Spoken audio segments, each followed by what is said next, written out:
नमस्कार दोस्तों, जय माता दी। आज मैं आपको कार्तिक मास में नित्य नियम से सुनी जाने वाली तुलसी माता की कहानी सुनाने जा रही हूँ।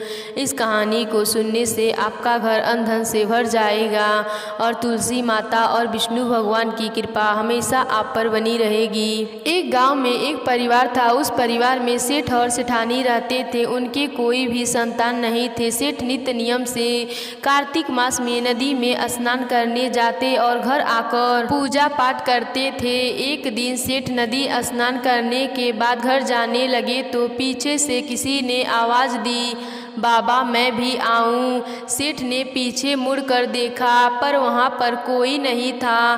फिर से चला तो फिर से आवाज़ आई, बाबा मैं भी चलूं। सेठ ने सोचा कि कोई दिखता तो नहीं है पर कौन बुला रहा है। फिर सेठ ने कहा, भूत प्रेत हो तो मत आना, कोई देव हो तो आना। इतने में एक छोटी सी कन्या आई और बोली, बाबा मैं आपके घर आऊं। सेठ ने उंगली पकड़ाई और उसे घर लेकर आ गया। घर आने पर उसकी स्त्री बोली, यह कन्या किसकी है? वह कन्या बोली, माँ मैं तेरी बेटी हूँ। सेठानी ने सेठ से पूछा, क्या बात है? सेठ ने सारी बात बताई। उन दोनों ने उसे बेटी कह कर पुकारा।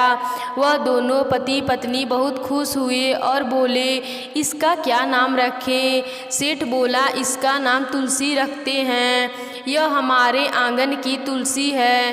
अब तुलसी खेलने कूदने लगी। माता पिता भी उसे बड़ा लाड प्यार करते थे। वह बड़ी हुई तो उसके माता पिता उसकी शादी की चिंता करने लगे।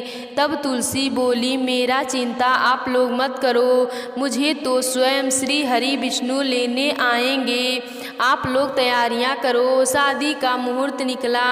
कार्तिक शुक्ल एकादशी के दिन तुलसी जी का विवाह शालिग्राम जी के साथ हो गया। जब तुलसी जाने लगी उसके माता पिता रोने लगे, कहने लगे, बेटी हम तुम्हें कहाँ लेने आएंगे? तब तुलसी ने कहा, माता पिता आप मेरी चिंता मत करना, मेरा ससुराल द्वारिका धाम है। आप जब याद करोगे तो मैं आ जाऊंगी। आप जब याद करोगे तो मैं आ जाऊंगी। आप अपने आंगन में तुलसी लगाना, उससे मन की शांति मिलेगी। आंगन के तुलसी को आप सदा हरा भरा रखना, उसकी पूजा अर्चना करना। इतना कहकर लड़की विदा हो गई।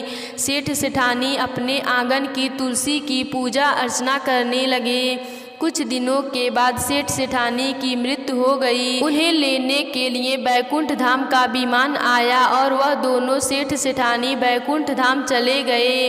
हे तुलसी माता, जैसे आपने सेठ सेठानी पर कृपा करी वैसे अपने सभी भक्तों पर कृपा करना।